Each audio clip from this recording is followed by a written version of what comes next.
debate por aí. O pessoal que está gostando do debate, teremos o 11º debate, o debate da TV Globo. E a notícia que a gente tem agora, que acaba de chegar por aqui, é que Pablo Marçal foi convidado para o debate. Havia essa expectativa se Pablo Marçal seria convidado ou não para o debate. Aí a gente volta para aquela discussão que a gente já fez aqui inúmeras vezes. Pablo Marçal está num partido pequeno, né, o PRTB, que não tem representação no Congresso Nacional, ou seja, não tem a obrigação de chamá-lo para esses debates e sabatinas nas emissoras de rádio e TV. No entanto, a TV Globo anunciou hoje que mesmo ele estando num partido que não tem representação no Congresso, Pablo Marçal foi convidado pela TV Globo para participar do debate com os candidatos à prefeitura nesta quinta-feira, às 10 horas da noite,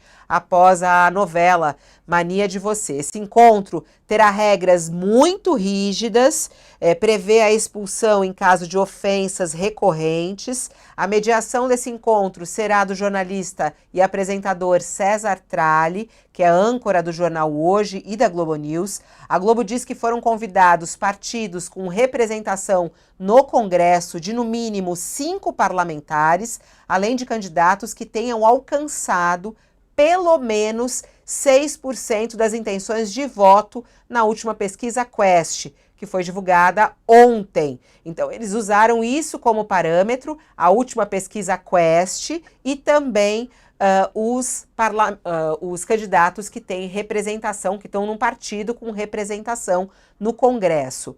E eles também excluíram quem tinha impedimentos judiciais.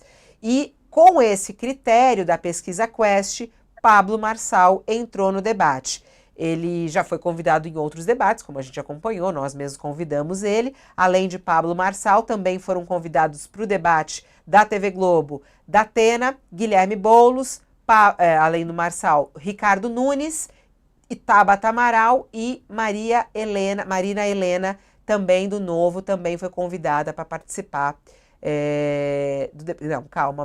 Marina Helena, que participou de outros encontros, não foi chamada, desculpa, corrigindo a informação então aqui. A Marina Helena não foi chamada para esse encontro da TV Globo. Segundo as informações aqui, que estão sendo divulgadas pelo Gabriel Wacker, a TV Globo promete regras mais rígidas para impedir problemas ou até mesmo agressões durante o programa. Durante o debate da TV Globo, apenas um assessor poderá acompanhar o candidato dentro do estúdio e ele não poderá se manifestar nem circular pelo estúdio, senão vai ser advertido. Em caso de reincidência, o acompanhante será retirado do estúdio e o candidato que está sendo assessorado punido com a perda de 1 minuto. Eles vão fazer também essa punição no tempo do candidato. Então, ele vai perder 1 minuto nas considerações finais. Durante todo o debate, nos intervalos, os candidatos deverão permanecer em seus lugares. Eles não vão poder sair dos seus lugares. Nos intervalos, os assessores poderão se deslocar para conversar com os candidatos. Não vai ser possível filmar ou fotografar dentro do estúdio sem autorização e também não vai ser possível fazer as lives durante o debate e os intervalos. Se o candidato não cumprir as regras do debate e desrespeitar os seus concorrentes, o mediador poderá interrompê-lo, cortar o seu som e dar ao candidato uma advertência. Na primeira, o candidato perde 1 minuto das considerações finais. Logo na primeira advertência, ele já perde tempo. 1 minuto. Na segunda advertência, ele fica sem as considerações finais. E na terceira advertência, o candidato vai ser expulso do debate da TV Globo. Essa é a primeira vez que um debate da TV Globo prevê uma possível expulsão. Não tinha isso antes. Outra coisa, pessoas armadas não vão poder nem entrar na emissora. Não é que não vão poder estar aí no estúdio. Não vão entrar nem na emissora. A regra é diferente do que aconteceu em outros debates nessas eleições municipais. Olha só que interessante, hein, Josias? Temos aí várias novidades. A primeira delas, a primeira vez que um debate da TV Globo prevê a expulsão dessa maneira. E vai ser na terceira advertência. E além de eles perderem o tempo, vão somando as advertências na terceira, tá fora do debate.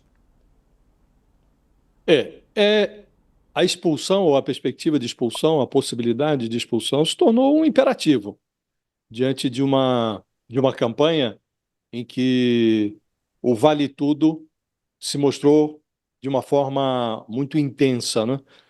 Nós discutimos muito aqui, você se lembra, Fabiola, se era correto ou não incluir esse vale tudo personificado no Pablo Marçal como participante de debates, né?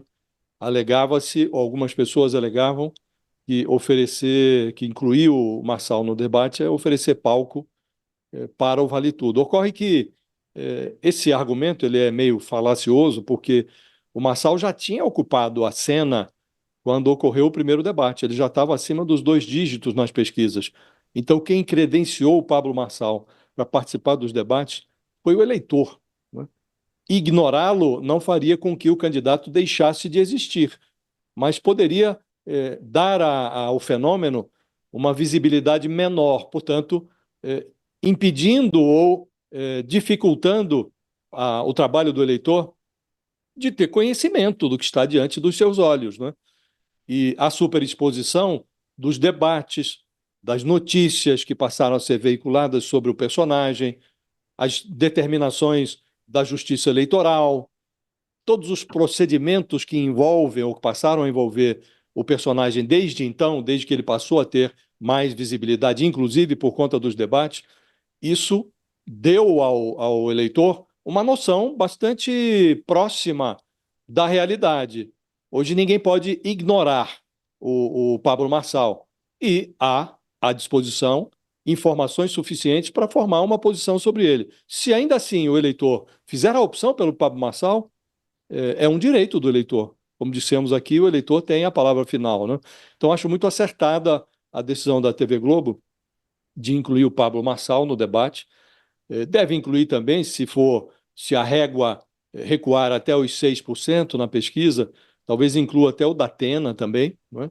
E esse debate ele terá uma importância capital nessa disputa, porque todos tiveram, evidentemente, aliás, tivemos um recorde absoluto de debate. Nunca vi tanto debate em quase 40 anos de jornalismo, nunca vi tanto debate como o que ocorreu agora na cidade de São Paulo. E foi bom que isso ocorresse. Vamos agora ao 11º. E esse 11º ocorre a 3 dias do encontro do eleitor com a urna, numa disputa acirradíssima, em que há um grande número, 1/3 do eleitorado, ainda indeciso, ainda cogitando mudar de opção. Então, daí a relevância desse debate. Bom que as regras sejam rígidas, bom que os candidatos mais bem postos, todos eles, inclusive o que opta pelo Vale Tudo, seja incluído, e o que se espera é que, se for necessário, que as regras sejam cumpridas, né, Fabíola? Porque o Marçal, ontem, saindo lá do debate UOL Folha, ele já insinuou que pode reservar a esse último debate, antes da eleição, alguma surpresa. Ele como que insinuou que no dia seguinte não vai haver mais propaganda de rádio e televisão, como a informar que ele prepararia alguma surpresa para esse debate que não poderia ser depois desmontado, ou que seria mais difícil desmontar, uma vez que os adversários não contariam mais com o antídoto da propaganda eletrônica, né? No próprio debate, o UOL Folha, ele voltou a insinuar que o Guilherme Boulos seria consumidor de cocaína, mencionou um hospital no qual o Boulos teria sido internado, e o Boulos já desarmou a trapaça e disse: olha, 19 anos, tive depressão, me internei no hospital e estou antevendo aqui a armadilha do Pablo Marçal, já estou desmontando agora. Então é um personagem capaz de tudo. Ele pode chegar a esse último debate e vir com uma trapaça como essa. Agora, aí resta esperar que as regras sejam cumpridas, né? O jornalista que vai mediar é muito preparado, o Trali, e tem condições de fazer essa mediação e assegurar o cumprimento da regra. Eu acho muito interessante, eu quero ver como é que vai ser o Pablo Marçal na TV Globo, mas há toda essa discussão, né? O Pablo Marçal, será que vai na TV Globo? E essa decisão da TV Globo de chamar Pablo Marçal vai mais ou menos na mesma linha da decisão do UOL e da Folha, né, Raquel? Ele figurando ali nas pesquisas de intenção de voto, no Datafolha, a gente usou o recorte do Datafolha, e o Marçal está em terceiro no Datafolha, e por isso foi chamado, e a TV Globo usou esse mesmo recorte, só que usando a pesquisa Quest, que saiu ontem. Só que chama a atenção a rigidez do debate diante dos últimos acontecimentos. E a TV Globo indo na mesma linha do que aconteceu na TV Record. A TV Record teve muitas regras bem rígidas, com corte de tempo. Por exemplo, nós não tivemos esse corte de tempo ontem no nosso debate, a TV Globo vem com isso. E isso deixa eles bem assustados, né? Ao tomar uma advertência. Então, assim, ele pega e perde tempo e ainda com a possibilidade de ser expulso. Você acha que a Globo acerta, Raquel, primeiro em chamar Pablo Marçal e em segundo em colocar regras mais rígidas para ver se eles respeitam o eleitor? Fabiola, a Globo está tomando as mesmas decisões que todos os outros veículos de imprensa, porque são as decisões jornalísticas corretas a serem tomadas. Na minha avaliação, você não pode ignorar o eleitor. As pesquisas de intenções de voto estão mostrando que Pablo Marçal é uma opção de 20% do eleitorado, então é uma fatia representativa, ele ganhou esse tamanho na eleição. Então, assim, eu não brigo com notícia, eu não viro de costas para notícia, é desse jeito que eu trabalho. Então, assim, não tem como você ignorar a vontade do eleitor, você ignorar o que está acontecendo no país. Então, assim, é a decisão jornalisticamente relevante a ser tomada e a agressividade que tomou conta dos debates, essa selvageria, exige que você tome todos os cuidados e precauções necessárias e as regras para fazer com que isso possa acontecer. E o próprio eleitor está colocando limite nos candidatos. A rejeição monstruosa do Marçal e dos outros candidatos que foram entrando nessa agressividade acabou colocando um certo freio, né? Pelo menos a agressão física não está tendo mais, né? O eleitor deu um basta. A rejeição do Marçal bateu em 50%. Muito difícil alguém se eleger com 50% de rejeição. Então, assim, a Globo está fazendo o que tem que ser feito e o que os outros já fizeram. Ela não está inovando em nada, na verdade, né? Tá seguindo o que os outros veículos de comunicação, nos outros 10 debates que já foram feitos, foram as duras penas aí aprendendo com acertos e erros o que precisou ser feito nessa eleição. Esse debate ele é importante porque é a Globo, ainda é a Globo, apesar de todas as mudanças que aconteceram no mercado editorial e no mercado de comunicação, com a chegada da internet. A Globo não tem mais a força de antes, mas ainda tem uma força muito grande no Brasil. Então, assim, é a Globo e é o último. Então, assim, os candidatos costumam guardar coisas para os últimos debates, vai ter uma audiência importante por conta de toda a expectativa que foi se criando e também de todo esse clima em volta dos debates, e vai estar todo mundo de olho. E é bom os candidatos estarem atentos, porque muitos dos eleitores, e o Datafolha mostrou isso, não estão 100% convictos de que estão fazendo a melhor opção. Estão votando no menos pior. Então, se eles querem convencer os eleitores a votar neles com mais certeza do que estão fazendo melhor para a cidade, é bom mostrar proposta, mostrar mais tranquilidade, mostrar respeito com o adversário. É o último momento para fazer isso. E acredito que vai ser um formato dentro do que a gente viu já nos últimos debates de acertos e erros, até por ser televisão, um pouco mais quadrado e menos inovador do que o que a gente mostrou na Folha e no UOL. A gente, por ser internet, por ser mais ágil, a gente conseguiu fazer uma coisa mais inovadora. A Raquel Zitcha precisa se despedir de nós, porque ela daqui a pouquinho vem para cá para o estúdio para ela fazer o radar das eleições. Já estou até de olho no que você vai trazer aí de novidade. E daqui, estou nas últimas apurações, estou enlouquecida aqui. Tô vendo. Então vai apurar. Beijo pra você. Tchau. Essa última semana. Tchau, Vai, gente. vai Beijo. lá. Tchau. Beijão, Ô, obrigado. ô Josias, mas é interessante o que a Raquel ela contando aí. Difícil, né, trazer inovação. Eu tô bem feliz com o que a gente conseguiu trazer no nosso debate, que foi pela questão do formato, né? Mas diante de tantos debates, como você falou, realmente é um número recorde. A gente tem 11 debates. O que acontecia em outras eleições? Os candidatos não topavam, sempre receberam esses convites, porque toda emissora quer fazer o seu debate, né? Só que os candidatos falam, gente, a gente não tem agenda para tudo isso. Então, aí faz o pool, né, de empresas de comunicação, se unem para fazer um debate, como a gente já fez. A gente fez com a Rede TV, a gente já fez com a TV Cultura, aí faz o UOL, Folha, TV Cultura, Bandeirantes, como aconteceu o debate presidencial e assim vai. Nessa vez, eles começaram a topar, todo mundo começou a chamar e por isso chegamos a essa quantidade de 11 debates. E aí vem o desafio, né, para os veículos. Como você trazer um formato inovador, né, diante de personagens que estão afim da festa, né? Eles estão afim de dar o espetáculo, como a gente viu desde o começo, né? Mas só que aí as emissoras vão ter que controlar isso. No nosso debate de ontem, optamos por fazer esse modelo do banco de tempo. E o resultado foi muito positivo. Agora, a Globo, que tem uma coisa um pouco mais amarrada, vai para rigidez das regras. Como eu falei aqui, vão ser 3 advertências na terceira expulsão. Na primeira advertência já perde 1 ponto das considerações finais. Na segunda advertência, perde as considerações finais. É o que eles vão fazer e com todas aquelas regras. Não pode xingar, não pode falar apelido, não pode sair do lugar e tudo mais. Mas, ao mesmo tempo, tem aquela questão, né? O que mais perguntar a esses candidatos? Todo mundo falou assim, a gente já esgotou a quantidade de perguntas. Qual é a tua expectativa para esse debate da TV Globo na quinta-feira, Josias?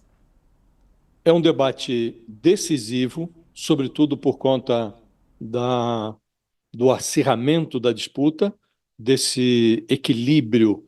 Nós estamos vendo nas últimas semanas uma quase imobilidade nesse pelotão que frequentou aí o topo das pesquisas, né? E diante de um cenário assim, com um grande número de indecisos, o debate se torna essencial. E esse debate, em função da perspectiva de uma audiência grande, porque nós vamos estar às vésperas da eleição, a 3 dias da eleição, então mesmo quem não tomou ainda a decisão e costuma até deixar tudo para a última hora, ele pode enxergar e falar, bom, tá aí, vai ter esse debate, deixa eu assistir para ver se eu estou indo no caminho certo, para ver se eu encontro ali alguma opção interessante de voto. E ainda que as perguntas já tenham sido feitas, que sejam perguntas repetitivas, sempre haverá alguém, e não é pouca gente, que vai ver aquilo pela primeira vez. Muita gente não viu os debates, embora nós tenhamos aí uma campanha com 11, esse será o 11º debate. Muita gente não viu, ou se viu, quer ver novamente, não compreendeu adequadamente a proposta, ou presenciou um debate em que houve menos proposta e mais provocação entre os candidatos, uma exposição da personalidade de cada um. O debate UOL Folha, por exemplo, a única que estava ali realmente muito empenhada em apresentar ainda ideias para a cidade, propostas, era a Tabata Amaral. Os outros estavam interessados em expor fragilidades dos candidatos. Isso pode ser útil também para o eleitor. Então, aquele debate sobre religião, o único que não explorou esse aspecto foi o Guilherme Boulos. Até a Tabata disse, eu sou da igreja, os outros 2 recitando versículos, o Marçal desafiando os conhecimentos do prefeito Ricardo Nunes sobre o texto bíblico. Alguém que olha aquela cena e fala que, olha, o Estado é laico, eu não acho que tenha que ter essa contaminação, aqui esse debate pode ter sido útil para ele. O Ricardo Nunes esfregou na face do Guilherme Boulos um antigo comentário dele sobre classe média.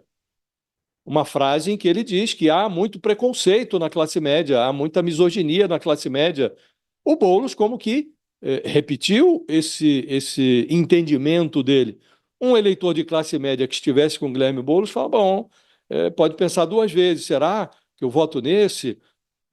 o prefeito não conseguiu administrar nem o banco de tempo dele, o banco de horas, deixou sem resposta uma pergunta, uma provocação que o Pablo Marçal repetiu por 11 vezes, pedindo a ele que explicasse o boletim de ocorrência por alegada violência doméstica que a mulher do prefeito registrou numa delegacia. E o prefeito não respondeu.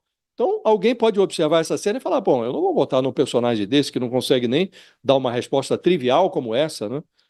Então, mesmo quando não está voltado para propostas de governo, Fabiola, o debate pode ser útil. E esse, por ser o último, numa disputa tão apertada, terá uma importância relevantíssima, relevantíssima. E, como você disse, muita coisa já se disse, muitas propostas são repetitivas, esse debate tende a ser mais quadrado, porque há em debates anteriores, se repetirem a fórmula, normalmente o apresentador tira ali de uma caixa de acrílico o tema sobre o qual o candidato vai ter que comentar, vai responder com um comentário de outro e tal. Houve uma ocasião em que a Globo fez uma inovação que me pareceu alvissareira, mas depois não se manteve ou não houve uma preservação em todos os debates, que foi quando eles levaram espectadores para a plateia. E esses espectadores fizeram a pergunta na hora ali para os candidatos. E pareceu interessante. No debate do Flow também, o espectador esteve presente, não fisicamente, mas gravaram-se perguntas nas ruas e essas perguntas foram repassadas aos espectadores. E houve esse formato, como você disse, que deu esse UOL Folha, né, que deu uma dinâmica muito grande ao debate, que também não é uma ideia original. Isso vem da França, foi importado da França, já tinha sido utilizado em eleições anteriores, mas nessa vez o dinamismo ele se mostrou muito presente durante todo o debate, dadas as características da disputa e a personalidade de cada candidato. Esse banco de horas se revelou um formato extraordinário para as circunstâncias que nós estamos vivendo hoje, né? Então, eu diria a você, Fabíola, que a despeito da repetição, a despeito do risco de ser até repetitivo em relação ao que já se verificou em outros debates, esse vai ter uma importância capital.